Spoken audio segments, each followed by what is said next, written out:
My name's Brendan. My skin name's Japanati, family name's Mitchell. My areas of where family come from is up past Alice Springs, Tanamite Desert, and Darling River, so Barkindji. What do you mean by skin name? A skin name is a Aboriginal name given to members, family in the tribe. Yep. It was a system set up to stop intermarriage 13, 14 generations down the line. So you can only intermarry with someone from your tribe? So is that how it works? No, let's say within an area you may have 5 or 6 tribes. Yep. So each tribe will have skin names. Yep. Each skin name is allocated up to 3 to 7 wives, a choice of 3 to 7. Okay. So Japanati men can marry, they have 3 choices of wife, and then what may be my first choice for wife may be my cousin's second choice for wife. Okay. So then we can steal each other's choices. Okay. Not take the wife off him, but... So does the women have any say in terms of who they're going to marry? The women know who their skins are. Yeah. So it's not a forced sort of thing. Okay, so the women can still pick essentially which man they want to get married to. Yeah. Okay. Yeah, but it's very it depends on how.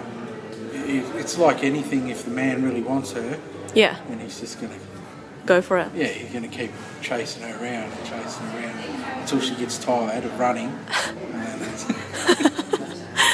Thanks for that. Can you maybe tell me a bit of your background, how you grew up? I was adopted out to a family when I was 6 months old. Yep. So it was an illegal adoption. They didn't have mother or father's permission to do that. Yep. The family I was adopted to, once they adopted me, they had 5 of their own kids, so they couldn't have kids. Right. And then they adopted me, and then they ended up having 5 of their own kids. Yeah. My adopted father, was the first and probably the only blind Aboriginal physiotherapist. Yep.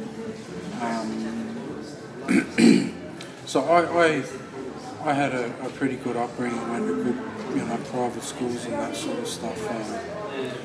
It was sort of when I left school that, not having family, not knowing where you're from. Yep. And pretty much the usual story with a lot of stolen generation people is drug and alcohol abuse,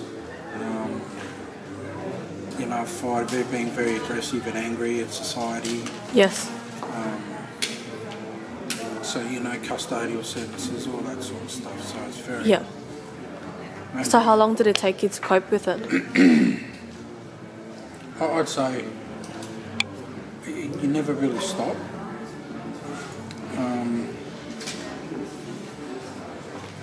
You constantly, there are a lot of things you put in place.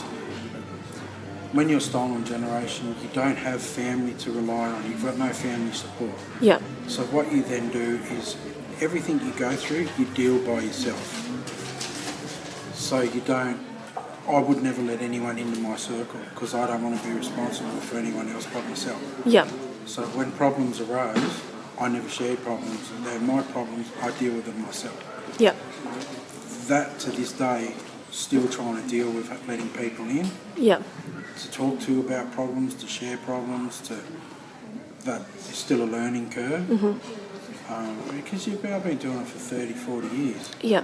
It's a long time to change your way. Absolutely. Of survival. Yeah. Really. But with all the other stuff, it was. I hate the taste of alcohol. I absolutely hate the taste. I love the effect because it had shut everything out. Yeah. So I never drank because I liked it. I drank to get that effect. And then the next morning you wake up and the problems are still there. Yeah. So But my life is I've gone through a journey that I've had to have gone through, and if I hadn't gone through that, I wouldn't be where I am today. And